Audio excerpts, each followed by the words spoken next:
పన్ను కట్టుటకు ప్రాణమిచ్చెను, షెకెలు మింగెనని ముందుకొచ్చెను. చనిపోతారని తనకు తెలిసిన తన పని ఇదేనని నీకు తెలిపెను. తన్నర తన్నర తరరరరరర. పన్ను కట్టుటకు ప్రాణమిచ్చెను, షెకెలు మింగెనని ముందుకొచ్చెను. చనిపోతారని తనకు తెలిసిన పేతురు యేసుకు ఉపయోగపడెను. నేర్పుతున్నవి యేసు బోధలు గొప్ప సంగతులు. ఉప్పు నీటిలో ఉన్న మేమే నీకు బోధకులు.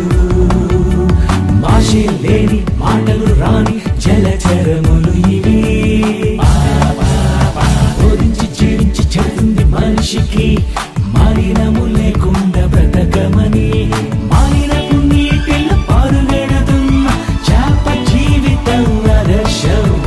యేసు పాపులతో తిరిగిన పాపమంటని జీవితం.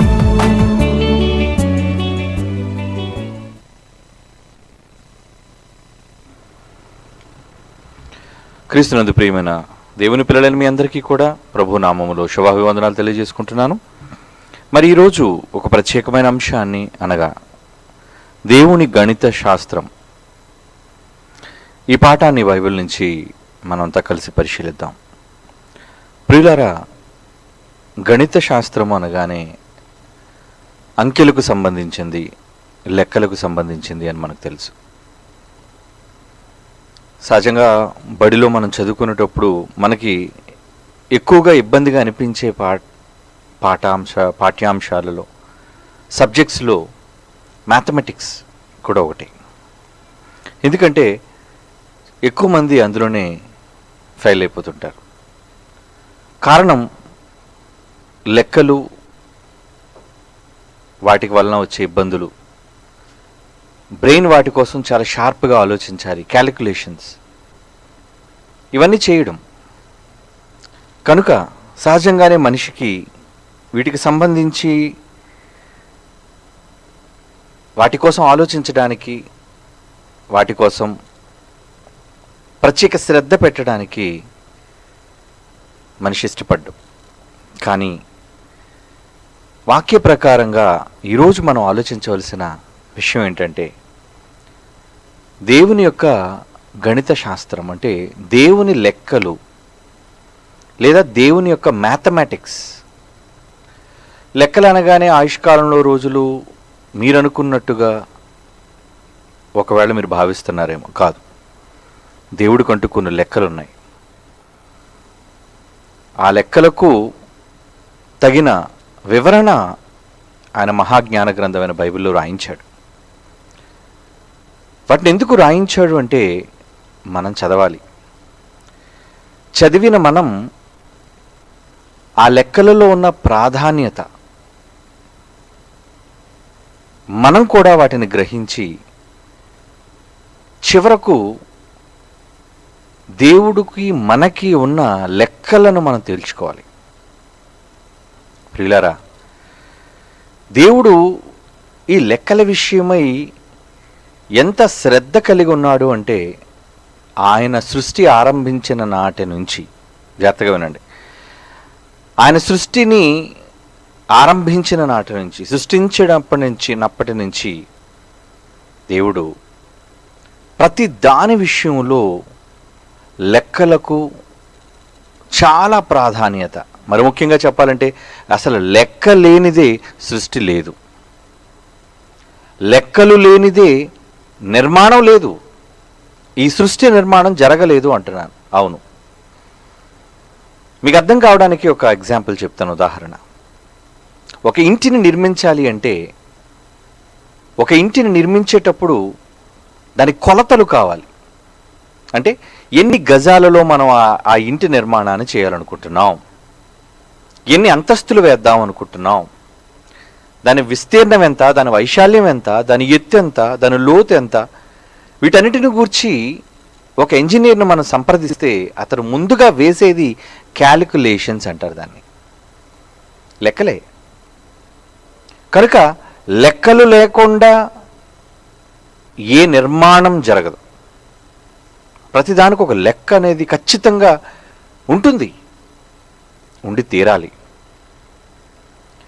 ప్రియులారా, ఇక దేవుడు ఆయన చేసిన ఈ ప్రకృతిలో నిజంగా లెక్కలను గూర్చి ఆలోచిస్తే మతి భ్రమిస్తుందండి.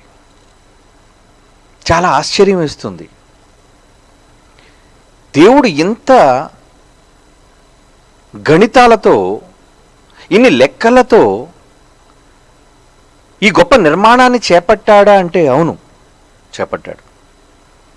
అంటే లెక్కలేనిదే, అంకె లేనిదే ఆయన ఏ పని ఆరంభించడు, ఏ పని ముగించడు.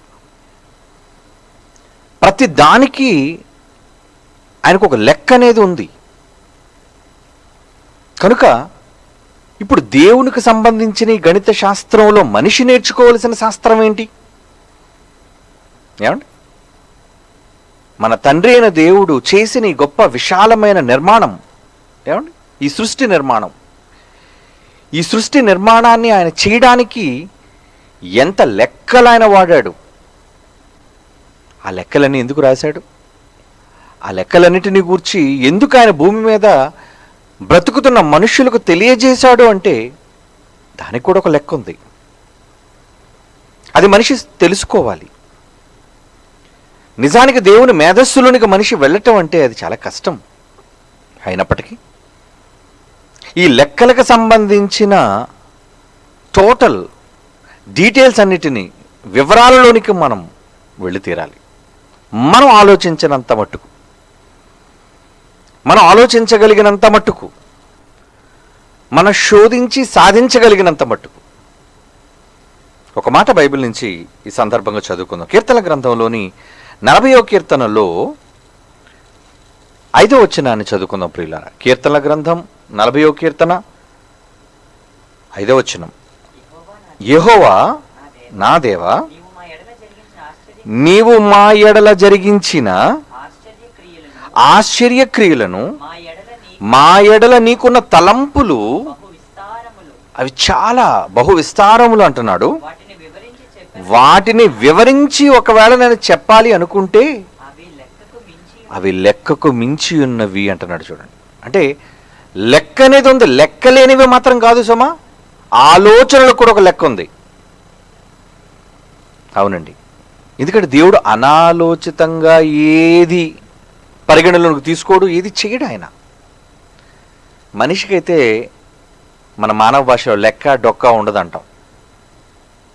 మనిషికి ఒక లెక్క ఒక డొక్క ఉండదు అని మనం అంటాం, సామెత. కానీ దేవుడు అలా చేసేవాడు కాడు. ప్రతి దాని విషయంలో చాలా సూపర్ క్యాలిక్యులేషన్, అంటే చాలా పర్ఫెక్ట్ క్యాలిక్యులేషన్, ఖచ్చితమైన లెక్క. ఏదో ఉజ్జాయింపుగా చెప్పే లెక్కలు కావు, స్పెసిఫిక్గా ఖచ్చితమైనదిగా ఆయన లెక్కలను నిగ్గు తేల్చి నిర్ధారణ చేసి ప్రతి నిర్మాణంలోనూ ఆయన చేసిన సృష్టిలో ఆయన జాగ్రత్తలు తీసుకున్నాడు. కనుక ఆలోచించడానికి ఒకవేళ మనం నిజంగా అందులోనికి వెళితే అవి లెక్కకు మించినవే ఉన్నాయి, చాలా గొప్పవి. అయినా వాటి ద్వారా తండ్రి మనకు నేర్పుతున్న జ్ఞానాన్ని మనిషి తెలుసుకోవాలి. ఈరోజు మనిషి సాధారణమైన జీవితం గడపాలి అంటే అంకెలు లేనిది మనిషి జీవితం ఎలా ప్రారంభమవుతుంది మీరు చెప్పండి. అంటే లెక్కనగానే అంకెలు అని మీరు జ్ఞాపకం చేసుకోండి. ఎందుకంటే లెక్కలు నిండా అంకెలే ఉంటాయి.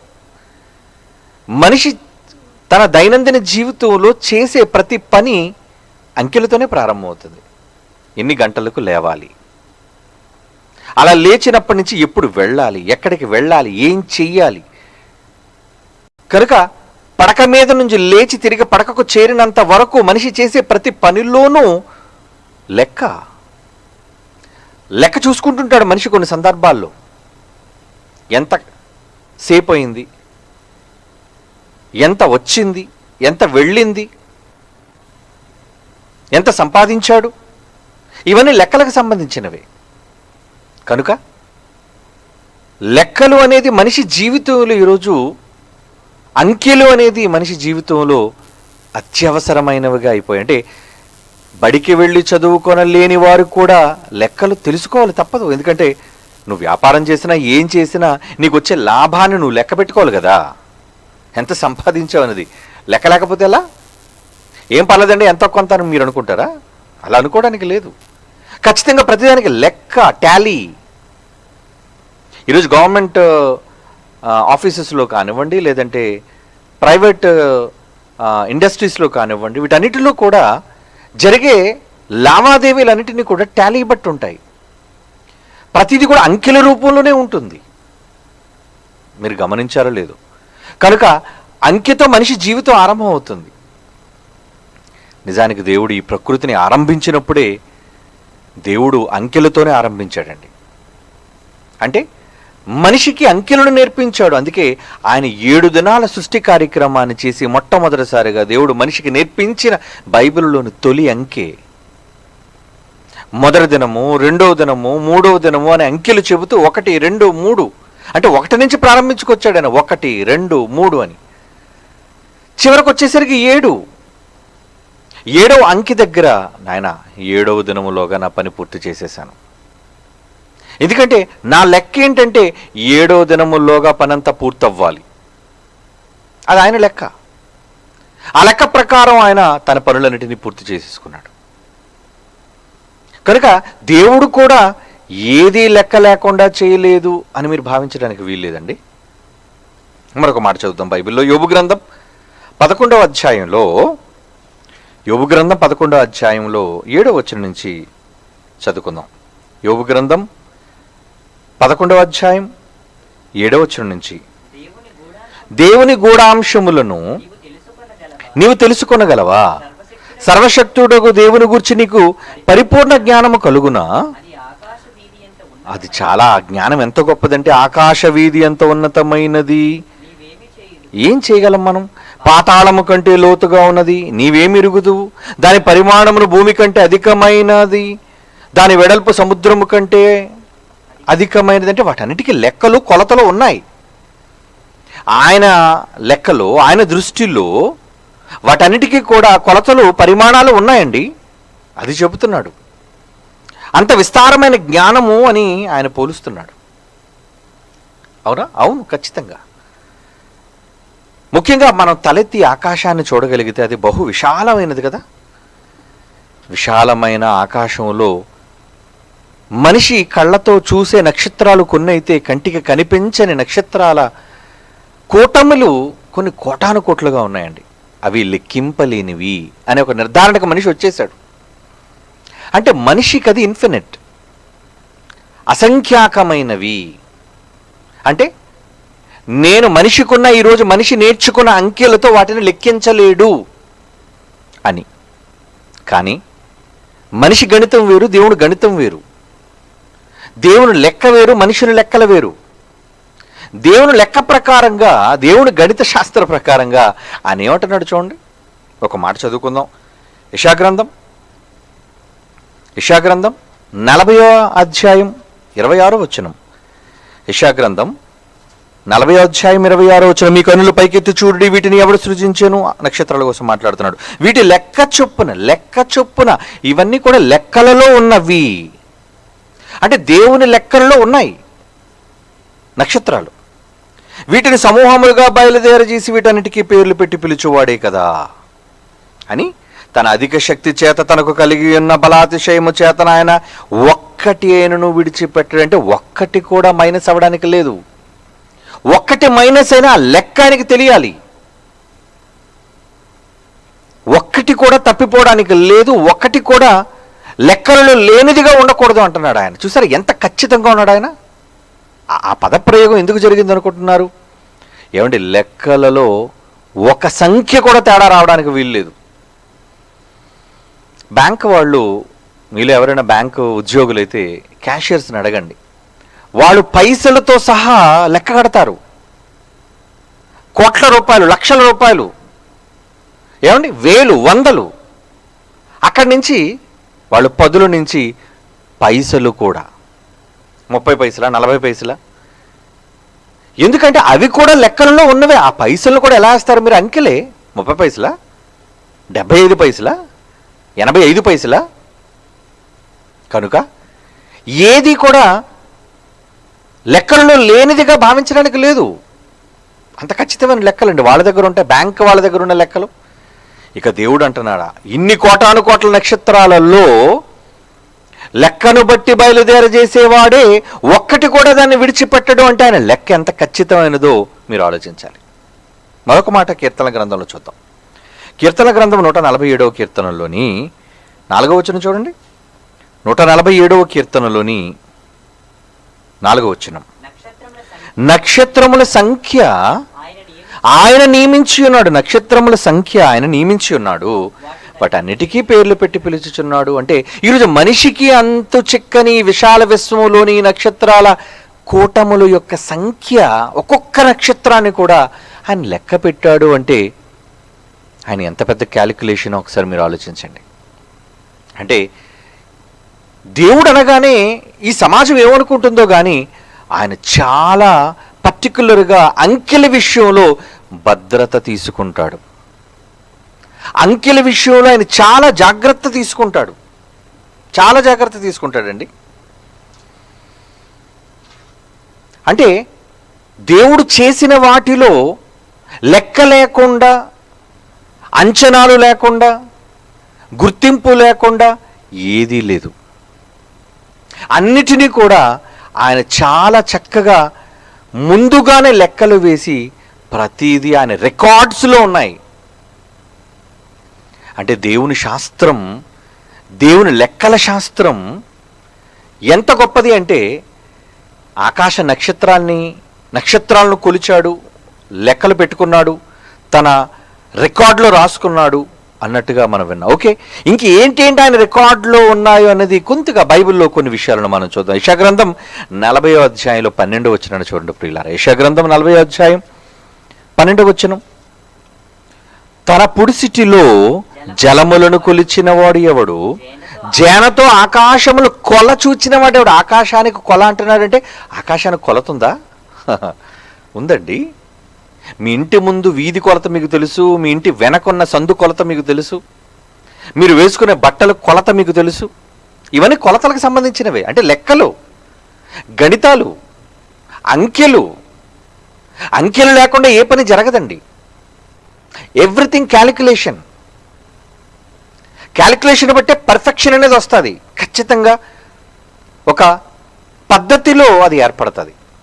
కాబట్టి ఇక్కడ ఏమంటారండి, పుడిసిటితో జలములను కొలిచి, అంటే జలములను కూడా కొలత, జలాలకు కొలత ఉందా? మీరు కొలుస్తారేంటి ఎప్పుడైనా? ఎందుకు కొలవరండి? వంట చేసేటప్పుడు వేసండి ఒక బిందె నీళ్ళు అంటారేంటి? కాదండి, దానికి ఎన్ని లీటర్ల నీళ్లు వేయాలో, మీరు వండే ఆహారాన్ని బట్టి, అది కూర కావచ్చు, ఏ డిష్ అయినా కావచ్చు, దానికంటే ఒక కొలత ఉంటుంది. ఎంత నీరు వేయాలి, ఎంత నూనె వేయాలి, ఎంత ఉప్పు వేయాలి, ఎంత కారం, ఇవన్నీ కూడా గ్రాముల లెక్కనో లీటర్ల లెక్కనో, అది నూనె కావచ్చు, నీళ్లు కావచ్చు, పదార్థాలు అయితే వెయిట్ని బట్టి గ్రాముల లెక్కన కొలిచి వేయాలి. కొలత లేకుండా చేస్తారా చెప్పండి? దేవుడు కూడా ఈ విశాలమైన విశ్వాన్ని చేసేటప్పుడు అందులో ఉన్న జలాలను, ఎందుకంటే పై జలాలు, కింద జలాలు ఉన్నాయి, భూమి మీద జలాలు ఉన్నాయి, ఈ జలాలన్నిటినీ కూడా కొలిచిన వాడు ఎవడంటే, నువ్వు కొలవలేదురా, నేను కొలిచానురా నాయన, నేను కొలిచాను అంటే దేవుడు లెక్కల్లో ఇవన్నీ రికార్డెడ్గా ఉన్నాయంటే ఉన్నాయి. ఎన్ని జలములు, సహజంగా మనిషి ఎక్కువగా వాడేది ఏంటంటే గ్యాలన్స్ అంటాడు. గ్యాలన్స్ అంటే మనలాగా లీటర్లు కాదండి, అవి చిన్న సంఖ్యలో మనం వాడుకునేవి. ఎక్కువ సంఖ్యలో వెళ్ళేటప్పుడు అది గ్యాలన్స్గా పిలుస్తారు.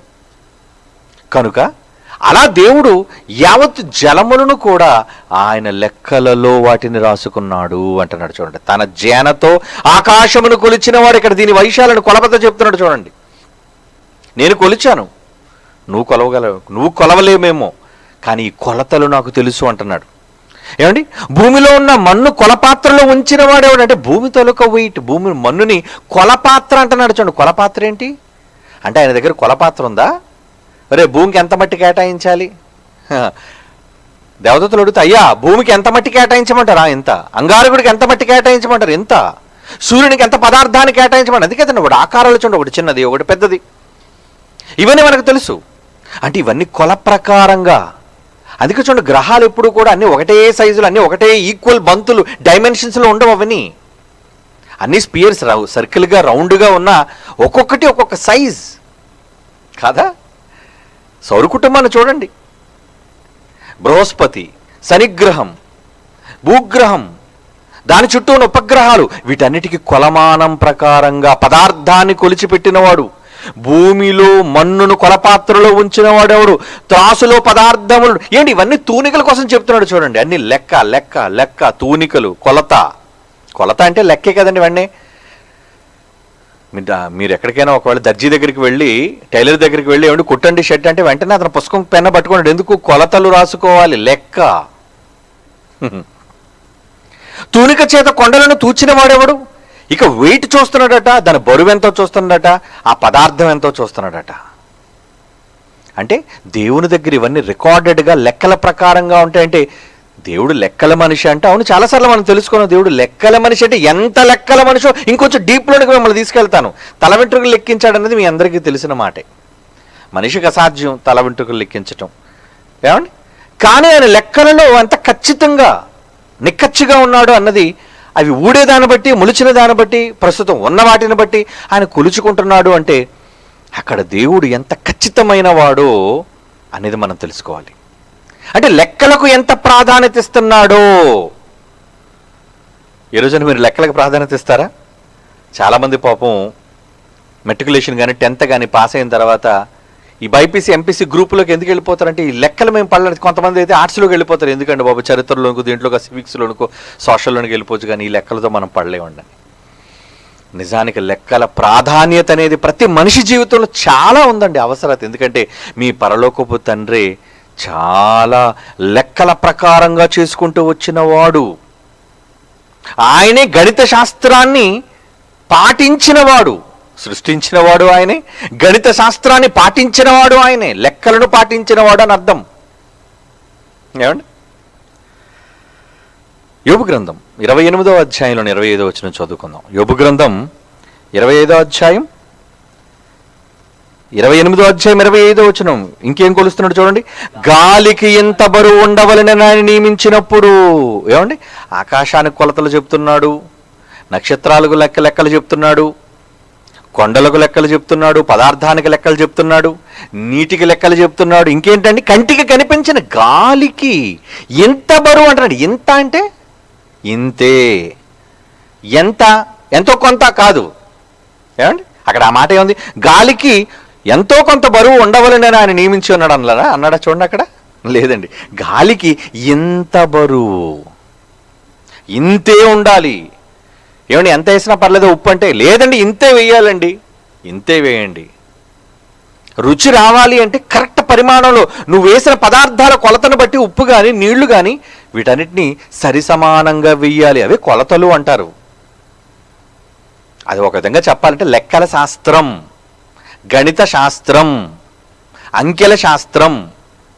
అవును, కనుక ఆయన ఇప్పుడు పదార్థాన్ని విడిచిపెట్టి కంటికి కనిపించని గాలిని కూడా ఎంత బరువు ఉండవలనని ఆయన నియమించినప్పుడు, ఏమండి, ఇంకేమంటున్నాడండి?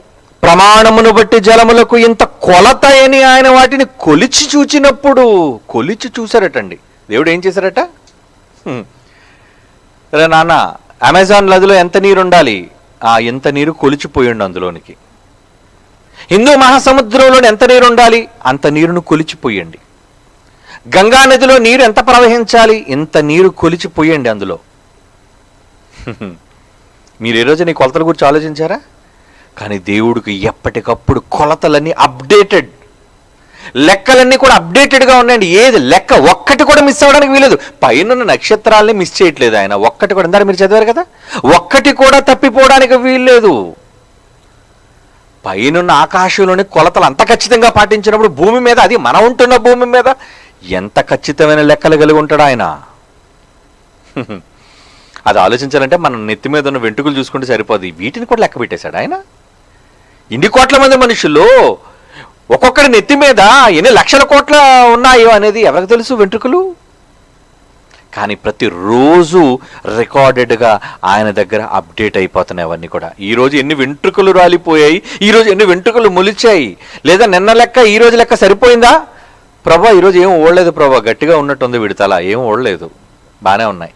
కానీ సహజంగా తలకి ఎప్పుడు స్నానం చేసినా సర్వసాధారణంగా సుమారుగా 100 వెంట్రుకలు రాలిపోవడం అనేది సర్వసాధారణం. ఏ డెర్మటాలజిస్ట్ నేను అడగని చెప్తాడు, సర్వసాధారణం. ఒక 50 నుంచి 100 వెంట్రుకలు ఊడిపోతుంటాయి. అంతకంటే ఎక్కువ ఊడితే అప్పుడు నీకు జబ్బు ఉన్నట్టు లెక్క, వాళ్ళ లెక్కల ప్రకారంగా.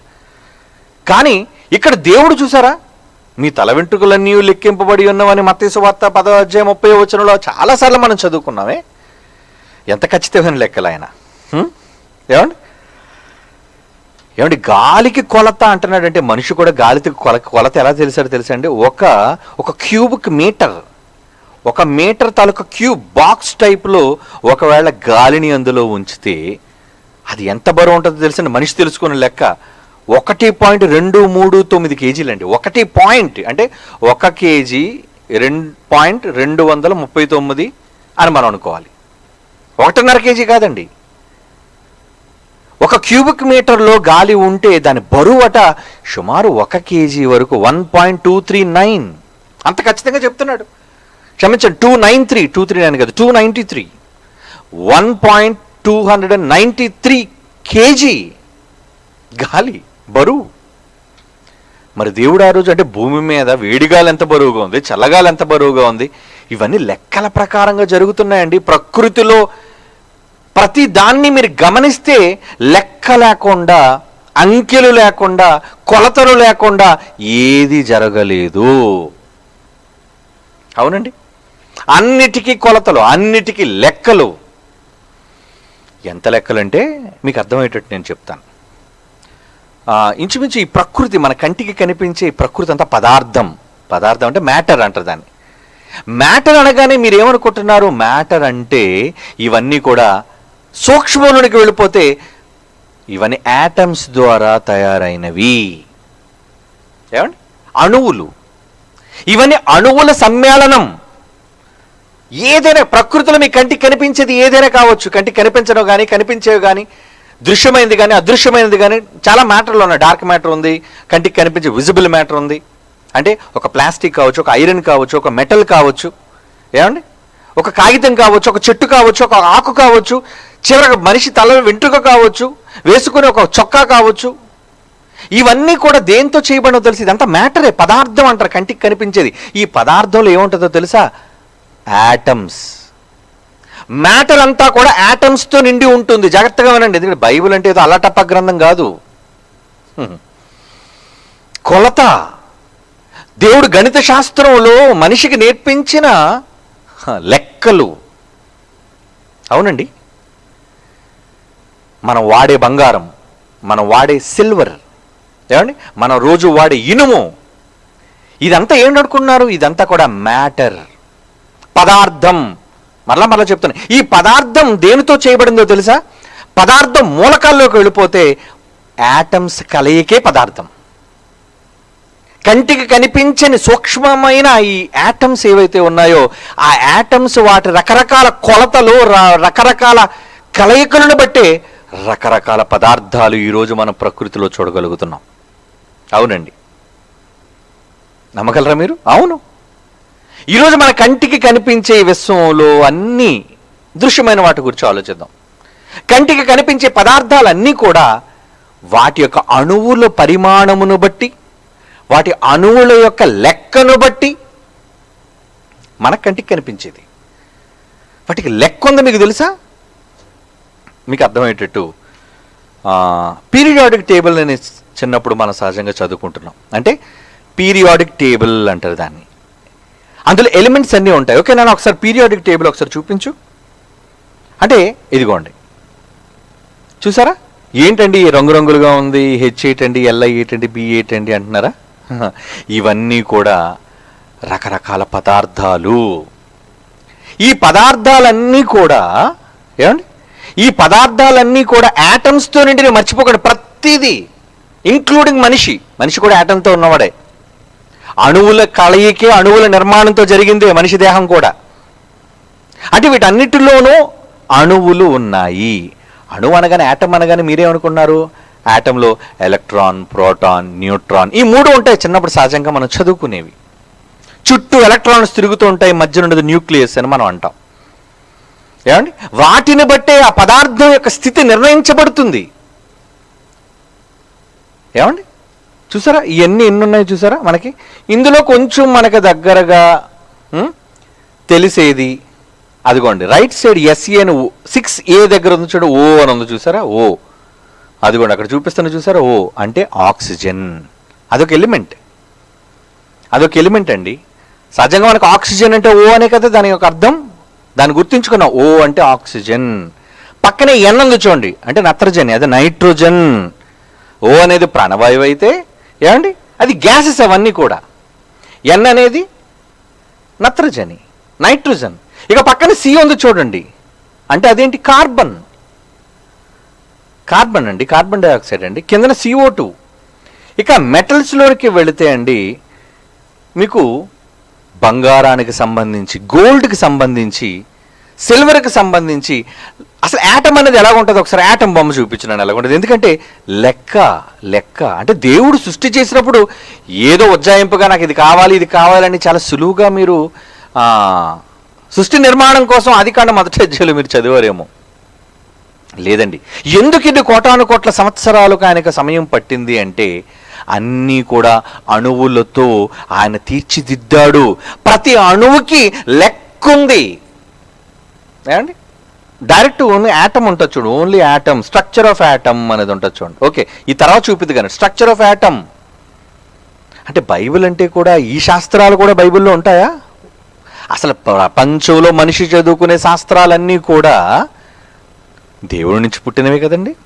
ఆయన సృష్టి నుంచి, ఆయన సృష్టించిన ప్రకృతి నుంచి ఉద్భవించినవే ఈ శాస్త్రాలన్నీ కూడా. ఓకే, ఇదిగోండి చూడండి, ఇది యాటమ్, ఇది కంటికి కనిపించదండి. చుట్టూ తిరిగే ఎర్రగా ఉన్నాయి చూసారు, అవి ఎలక్ట్రాన్స్ అంటారు. చాలా వేగంగా తిరుగుతుంటాయండి సెకండ్కి. తర్వాత ప్రోటాన్స్, న్యూట్రాన్స్, ఈ రెండు కలయికే మధ్యనున్న న్యూక్లియస్. ఏమండి ఇవేనండి, ఇది మూలకం అంటారు దాన్ని ఏ పదార్థానికైనా. ఇప్పుడు బంగారం అనుకోండి, బంగారానికి యాటమ్ ఎలాగుంటుందో తెలుసా? బంగారం తాలూకు యాటమ్ చూపించినాడు, తర్వాత సిల్వర్ తాలూకు యాటమ్, తర్వాత ఐరన్. ఎందుకంటే సహజంగా మనం వాడేది కదా, ఎక్కువ బంగారం వాడుతాం, వెండి వాడుతాం, ఐరన్ వాడుతాం. ఓకేనా? అయితే వీటన్నిటి తాలూకా పరిమాణాలు, వీటన్నిటి తాలూకా కొలతలు ఒకటి కావండి. దగదగా మన దగ్గర మెరిసిపోయే, మన మెడలో మెరిసిపోయే బంగారం మనిషి ఆభరణాలుగా ధరించుకుంటాడు కదా స్త్రీ పురుషులు. వాటి లెక్క ఏంటో చూడండి, ముందు ఒక పీరియాడిక్ టేబుల్లో ఉంటుంది చూడండి దానికి. ఓకే, ఏయు అంటారండి ఆ గోల్డ్కి. ఏమండి 79 అణువులతో ఉన్నది, యాటమ్స్తో. 70 పైన చూసారా సంఖ్య ఉందో చూసారా? బంగారం అనేసరికి 79 కలిసి ఉన్నదే బంగారం. అందులో ఒకటి మిస్ అయినది బంగారం అవ్వదు. ఏమండి ఏయు అంటారు దాన్ని. ఇందాక మనకి ఆక్సిజన్కి ఓ అయితే ఎలాగైతే అనుకున్నామో, నైట్రోజన్కి ఎన్ అయితే ఎలాగైతే అనుకున్నామో, అలా బంగారానికి వాళ్ళు ఇచ్చిన సింబల్, మనిషి ఇచ్చుకున్న సింబల్ ఏయు అంటే గోల్డ్ అని. ఏమండి ఎన్ని ఉన్నాయి దానికి? 79. అలాగే సిల్వర్, ఐరన్, దీనికి 79 కదండి. వాటికి చూపించండి, అవి చూపించండి ఒకసారి, వాటికి లెక్కలంతా.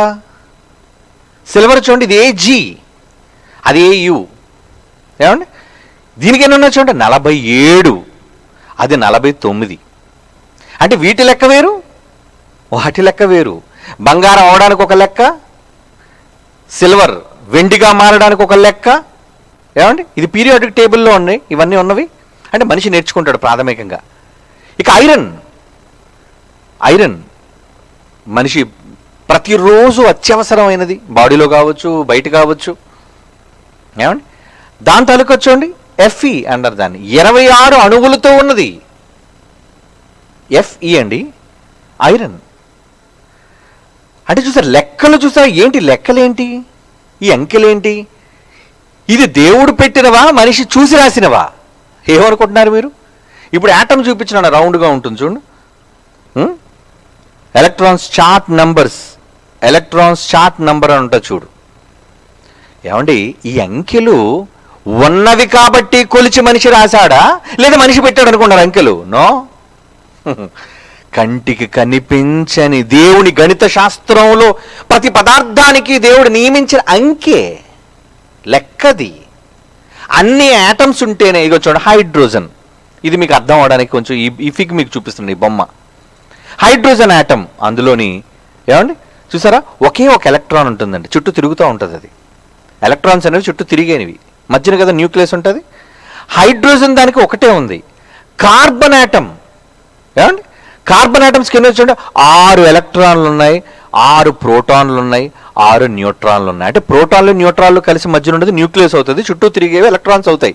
ఏమండి అందుకే రంగులు కూడా చూడండి వేరువేరుగా మీకు కనబడుతున్నాయి. అంటే వీటి సంఖ్య చూసారు కార్బన్ ఆటంలో, అంటే మూలకం దగ్గరికి వెళ్ళేసరికి దేవుడు వీటికి నియమించిన అంకె ఏంటి, కార్బన్ అనేసరికి 6 ఎలక్ట్రాన్లు ఉండాలి. వీళ్ళు చూసి తెలుసుకున్నదండి, ఇది వీళ్ళు సృష్టించింది కాదు.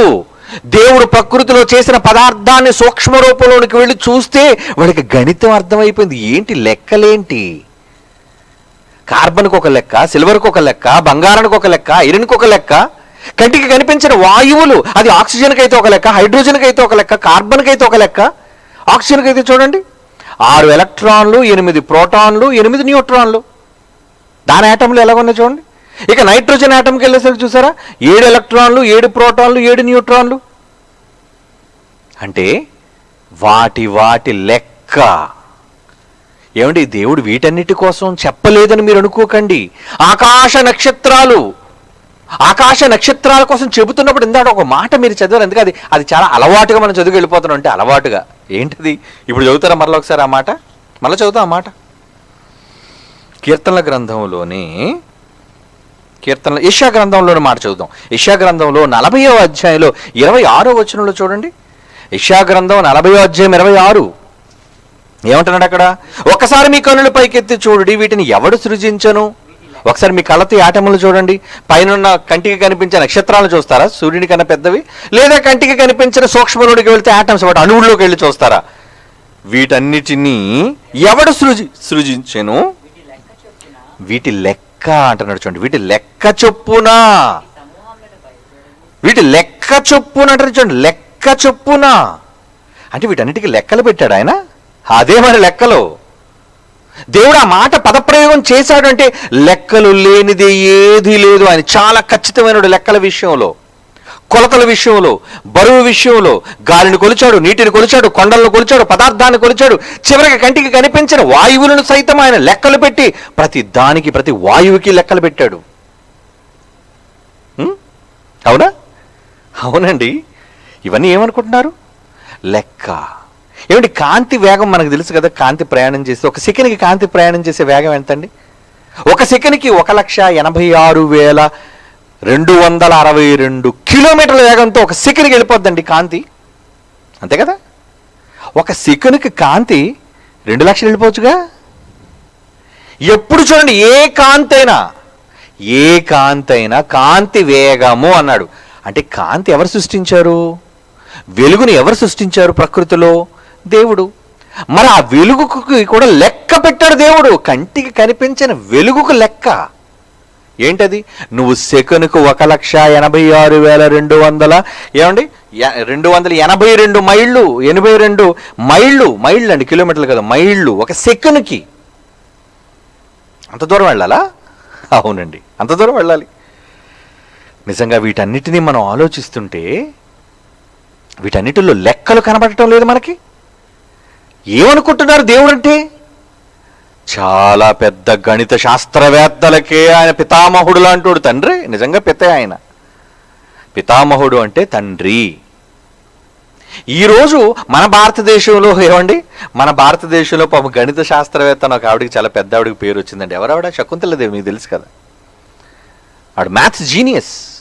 క్యాలిక్యులేటర్ కన్నా ఫాస్ట్గా ఏ లెక్కైనా టప చేసిందండి ప్రపంచంలోనే. నంబర్ 1 శకుంతలాదేవి. మన దేశానికి చెందినది. అంటే ఎంత పెద్ద లెక్క ఇచ్చినా సరే ఆవిడ సులువుగా సాల్వ్ చేయగలిగే మేధస్సు ఒక చిన్న మట్టి మెదడుకు ఉందండి. మరి ఒకవేళ వీరే లెక్కలలో మేధావులు అని మనం అనుకుంటే, ఏమండి వీళ్ళంతా గణిత శాస్త్రంలో మేధావులు అనుకుంటే అసలు ఈ గణితం పుట్టింది ఆయన దగ్గర నుంచి. ఈ రోజు నువ్వు వాటన్నిటిని తెలుసుకొని పలానా యాటంకి ఇన్ని ఉన్నాయి, పలానా యాటంకి ఇన్ని ఉన్నాయి, పలానా పదార్థానికి ఇన్ని ఉన్నాయి అని ఒక పీరియాడిక్ టేబుల్ నువ్వు తయారు చేసి, ఇన్ని ఎలిమెంట్లు నువ్వు తయారు చేసి పెట్టావు అంటే, ఒక టేబుల్, ఒక చార్ట్ గీసుకోగలిగావు అంటే, అటన్నిటి ఒకసారి చూపించినారా ఆ పీరియాడిక్ టేబుల్ తలక చార్ట్ చూపించి అది ఎలాగుంది అది? చూడండి ఒకసారి ఆ చార్ట్ మీరు చూడండి. చూడండి, అన్నిట్లో చూడండి అంకెలు ఉన్నాయండి. మీరు ఏమనుకుంటున్నారు? వాటి అన్నిట్లో ఏముంది? అంకెలు. ప్రతి దానికి అంకె. అందుకే చూడండి, అక్కడికి వెళ్ళేసరికి 11 ఉంది, 12 ఉంది, 20 ఉంది, 21 ఉంది. చూసారా? అంటే వీళ్ళు మనుషులు దాన్ని డిఫరెన్షియేట్ చేసుకుంటూ వాళ్ళు వేసిన దాంట్లో ప్రతి దాని అణువులలోనికి వెళ్ళిపోతే దానికంటూ కొన్ని సంఖ్యలు ఉన్నాయండి. దేవుడు పెట్టాడు. ఈ పదార్థాలన్నిటికీ ఇవన్నీ మూలకాలు అంటారు వీటన్నిటిని. అవి వస్తువుల రూపంలో కావచ్చు, అంటే ఘన రూపంలో కావచ్చు, లేదా వాయువుల రూపంలో కావచ్చు, ద్రవ రూపంలో కావచ్చు, లేదా వీటిని మిక్స్చర్ వల్ల రకరకాల కొత్త వస్తాయి. ఎందుకంటే హైడ్రోజన్ వేరు, ఆక్సిజన్ వేరు, ఈ రెండు వాయువులే. ఈ రెండు కనిపించిన వాయువుల వల్ల కనిపించే పదార్థం నీరు వస్తుంది కదా. అంటే ఎన్ని యాటమ్స్ని ఎన్ని వేటితో కలిపితే ఏ పదార్థం అవుతుంది అనే జ్ఞానం ఈరోజు మనిషి నేర్చుకోగలిగాడు. అంటే అవన్నీ ఏంటనుకో, కొలతలు, కొలమానాలు, లెక్కలు. అవన్నీ లెక్కలు. ఏమనుకుంటున్నారు? లెక్కలండి. విశ్వంలోని ఇన్ని లెక్కలున్నాయే, విశ్వంలో ఇన్ని లెక్కలున్నాయా? లెక్కలు అవన్నీ. మరి విశ్వానికి మూల కేంద్రమైన మనిషి, మీరు తల వెంట్రుకలు మాత్రం లెక్క పెట్టాడని మీరు అనుకుంటున్నారేమో. తల వెంట్రుకలకు ఆయన దగ్గర లెక్కల చార్ట్ ఒకటి ఉందేమో. నో అండి. మీ టోటల్గా నడినెత్తి నుంచి అరికాలు వరకు ప్రతిదీ లెక్కలమయం. లెక్కలు. అంకెలు లేకుండా ఏమీ లేదు. అంకెలు లేకుండా ఉందనుకుంటున్నారు మీరు? అంకెలు లేకుండా ఏది లేదండి. అందుకే సహజంగా మీకు జ్వరం వచ్చిందని ఎప్పుడు అంటారు? మీ బాడీ వేడిగా ఉన్నప్పుడు, అంతే కదా. అప్పుడు మీరు వెంటనే థెర్మామీటర్ మీ నోట్లో పెట్టుకుంటారు. ఆ థెర్మామీటర్ నోట్లో పెట్టుకోగానే వెంటనే అది ఎంత ఉష్ణం మీ బాడీలో ఉన్నాలో అన్న విషయాన్ని, దానికి కూడా కొన్ని మార్క్ ఉంటుంది చూడండి. ఎప్పుడైనా మీరు గమనించట్లేదు, ఒక నార్మల్ మార్క్ అనేది ఒకటి ఉంటుంది. నార్మల్ మార్క్, రెడ్ గీత ఉంటుంది చూడండి. అంటే అది 97.8 దగ్గర ఉంటుందండి గీత. కరెక్ట్గా 97.8 దగ్గర ఉంటుంది. అంటే అక్కడ ఉండాలి. అది బాడీ యొక్క నార్మల్ టెంపరేచర్. అంకెలవి ఇంతే ఉండాలి. అంటే ఏ మనిషికి చూసినా ఒక నార్మల్ రేంజ్ తెలియాలి అంటే ఒక మనిషి శరీరంలో ఉండవలసిన అంకెలు, అదే గణితం. అంకనగానే గణితం. ఆ గణిత శాస్త్ర ప్రకారంగా దాన్ని ఒకవేళ వైద్య శాస్త్రంతో లెక్కలు బట్టి డాక్టర్ దగ్గరికి వెళ్తే లెక్కలు బట్టి కొలుస్తారు. 99 ఉందా, 100 ఉందా, 102 ఉందా, 102 ఉంది, చాలా ఎక్కువ ఉంది. వెంటనే టెంపరేచర్ డౌన్ చేయాలి, కూల్ చేయాలి బాడీని. కానీ ఎంత ఉండాలి నార్మల్గా? 97.8 ఫారెన్హీట్. మనిషి శరీరంలో ఉండవలసిన ఉష్ణం. ఒకవేళ లెక్క తక్కువైంది అనుకోండి, అప్పుడు డాక్టర్ ఏమంటాడు? నో ప్రాబ్లం, వేడి లేకపోయినా పర్లేదండి అంటాడా? నో, ఇది ఒక జబ్బు. ఉండవలసిన ఉష్ణం లేకపోయినది లో ఫీవర్ అండి అంటాడు. ఎక్కువ ఉంది ఏంటంటే హై ఫీవర్ అండి అంటాడు. ఇదేంటి? ఎక్కువ ఉన్నా జబ్బే, తక్కువ ఉన్నా జబ్బే. అంటే ఎక్కువ తక్కువలు ఎలా ఉండకుండా ఎలా ఉండాలి? నార్మల్. దేవుడు నియమించిన రేంజ్ అంటారు దాన్ని, దేవుడు నియమించిన గీత అంటారు దాన్ని, దేవుడు పెట్టిన లెక్క అంటారు. మనమైతే అలాగా దేవుడు పెట్టిన లెక్కది. మనిషి శరీరంలో 97.8 డిగ్రీల ఫారెన్హీట్ అనేది ఉండాలి. అప్పుడు మనిషి ఆరోగ్యంగా ఉన్నాడు, వాడు బాడీ ఆరోగ్యంగా ఉందని లెక్కలు చెబుతున్నాయి మనకి. నీ బాడీ ఆరోగ్యంగా ఉందా తెలియాలంటే వేడిగా ఉంటుందంటే ఒక్కొక్కసారి మామూలుగా కూడా బయట చల్లగా ఉందన్న వాతావరణం హీట్గా ఉంటుంది బాడీ. దానివల్ల కాదు, అలా వేడిగా ఉన్నంత మాత్రాన జ్వరం వచ్చినట్టు కాదు. కనుక కరెక్ట్గా బాడీ టెంపరేచర్ ఉందో లేదో తెలుసుకోవాలంటే లెక్కలు కావాలి, గణిత శాస్త్రం రావాలి మధ్యలోకి. అంటే ఎందుకు వీడు శాస్త్రవేత్తలు వేడి కంట్రోల్, టెంపరేచర్ కంట్రోల్లోని ఏసీ కంట్రోల్లో పెట్టినట్టుగా టెంపరేచర్ కంట్రోల్ చేస్తున్నారు అనుకున్నారా? లేదండి. ఇదంతా కూడా కంట్రోల్డ్ బై గాడ్. నీ బాడీ టెంపరేచర్ కంట్రోల్. ఏమండి? ఇంకా బాడీలోనికి వెళుతుంటే అన్ని లెక్కలేనండి. వెంట్రుకలైతే మనం పట్టించుకోం, కానీ వెంట్రుకల లెక్కలో తేడా వస్తే మనిషి పెద్దగా పట్టించుకోడు. కానీ శరీరంలో మిగతా వాటి విషయంలో లెక్కలు తేడా వచ్చాయో ప్రమాదం. అప్పుడప్పుడు చూడండి లిపిడ్ ప్రొఫైల్ చేస్తారు. లిపిడ్ ప్రొఫైల్ అంటే నీ బాడీలోని బాబు కొలెస్ట్రాల్ లెవెల్ ఎలాగున్నాయి, నువ్వు తెగ తినేస్తున్నావు, ఇష్టానుసారంగా నోటుకు అదుపు లేకుండా నువ్వు ఎలా పడితే అలా తింటున్నావు. మీరు వెంటనే డైట్ కంట్రోల్ చేయాలి అంటే, మీకు ఒకవేళ హార్ట్ స్ట్రోక్ రాకుండా ఉండాలి అంటే, బ్రెయిన్ అటాక్ రాకుండా ఉండాలంటే ముందు మీరు ఎలా ఉన్నదంటే లిపిడ్ ప్రొఫైల్ చెక్ చేస్తారండి. ఆ లిపిడ్ ప్రొఫైల్ మీలో కొంతమంది పెద్ద అయిన వాళ్ళు, ఏమంటే వయస్సు మీరిన వాళ్ళు, వాళ్ళందరికీ తెలుసు ఎంత ఉండాలో. ఏమంటే బాడీలో ఒకసారి లిపిడ్ ప్రొఫైల్ చూపించినానా, ల్యాబ్ టెస్ట్ రిపోర్ట్, కొలెస్ట్రాల్ ఉంటుంది చూడు. ల్యాబ్ టెస్ట్ రిపోర్ట్లో అక్కడ కొన్ని వాల్యూస్ ఉంటాయండి. ఆప్టిమల్, ఇంటర్మీడియట్, హై అని ఉంది చూడండి. అంటే టోటల్ కొలెస్ట్రాల్లో మీ శరీరంలో ఉండవలసిన దాంట్లో ఎల్డిఎల్ కొలెస్ట్రాల్, అదే bad cholesterol, good cholesterol, triglycerides, ఇవన్నీ కొవ్వుకి సంబంధించి ఇవన్నీ ఉంటాయండి. ఇవన్నీ వాల్యూస్. ఆప్టిమల్ అయితే చూసారా 200 కంటే తక్కువ ఉండాలి. అదంతా నార్మల్ రేంజ్ అనమాట. ఏమండి, మధ్యస్థమైన రేంజ్ మధ్యలో ఉన్నది. హై అంటే అది దాటి ఉంది, మోర్ దాన్ 235, అదే more than less than symbols అక్కడ ఉన్నాయి చూసారా. అంటే ఆప్టిమల్ రేంజ్ అంటే దేవుడు గీసిన గీత చూసారా. ట్రైగ్లిజరైడ్స్ ఎంత ఉన్నాయి? ట్రైగ్లిజరైడ్స్ ఏమండి 150 బిలో, 150 దాటకూడదు ట్రైగ్లిజరైడ్స్ ఏ మనిషి శరీరంలో కూడా. టోటల్ కొలెస్ట్రాల్ కూడా 200 మించకుండా ఉండాలి. ఏమండి చూసారా. అలాగే ఎల్డిఎల్ కొలెస్ట్రాల్ 130 కన్నా తక్కువ ఉండాలి. అలాగే హెచ్డిఎల్ కొలెస్ట్రాల్ 60 కన్నా ఎక్కువ ఉండాలి. 60 కన్నా తక్కువ ఉంటే జబ్బు అది మరలా. ఏమండి పర్లేదండి, అంకెలే కదండి, ఏముంది అనుకుని అంకెలు మార్చేయండి అని నువ్వు రిపోర్టు ల్యాబ్ టెక్నీషియన్తో నువ్వు చెప్పగలవా? ఇంతకీ రిపోర్ట్లన్నీ వాళ్ళకి ఎలా తెలుసు? ఈ లెక్కలన్నీ వాళ్ళకి ఎలా తెలుసు? వాళ్ళ శరీరంలో రక్తాన్ని పరీక్షించినప్పుడు అందులో దేవుడు దాచి ఉంచిన లెక్కది. ఏమనుకుంటున్నారు? నీ కొవ్వు కొండవలసిన లెక్క, నీ రక్తాన్ని కొండవలసిన లెక్క, నీ మంచి కొలెస్ట్రాల్ కొండవలసిన లెక్క, ఒకవేళ తేడా వస్తే బ్యాడ్ కొలెస్ట్రాల్కి వచ్చే లెక్క. విపరీతంగా ఒకవేళ కొవ్వును తింటుంటే ట్రైగ్లిజరైడ్స్ పెరిగిపోతే దానివల్ల వచ్చే లెక్క. రేంజ్ అంటారు దాన్ని. ఎవరు సృష్టించారు ఈ రేంజ్లన్నిటినీ? ఏమండి ఆలోచిస్తున్నారా మీరు? అవునా? ఇక బ్లడ్ సెల్స్ కౌంట్ చూడండి. ఇప్పుడు రక్తం చూసారా, మనం మనిషి శరీరంలో ప్రాణాన్ని అదే కదండి, రక్తమే కదండి ప్రాణం. దానికి సంబంధించి ఏమంటున్నాడు చూడండి, అదిగోండి కంప్లీట్ బ్లడ్ కౌంట్ అంటారు దాన్ని. వైట్ బ్లడ్ సెల్స్ కానీ లేదంటే ఏమండి చూసారా ఈ లెక్కలు చూసారా. రెడ్ బ్లడ్ సెల్స్ కానివ్వండి, అంటే హెమోగ్లోబిన్ ఎంత ఉండాలి, ఎన్ని బిలియన్లు శాతం ఉండాలి, 4.5 నుంచి 6.0 మిలియన్ల మధ్యలో ఉండాలి రేంజ్ లెక్కది. నీ యొక్క ఎర్ర రక్త కణాల సంఖ్య అలాగా ఉండాలి. అలా ఉంటేనే హెమోగ్లోబిన్ కానీ కింద చెప్పినవన్నీ కరెక్ట్గా ఉన్నట్టు.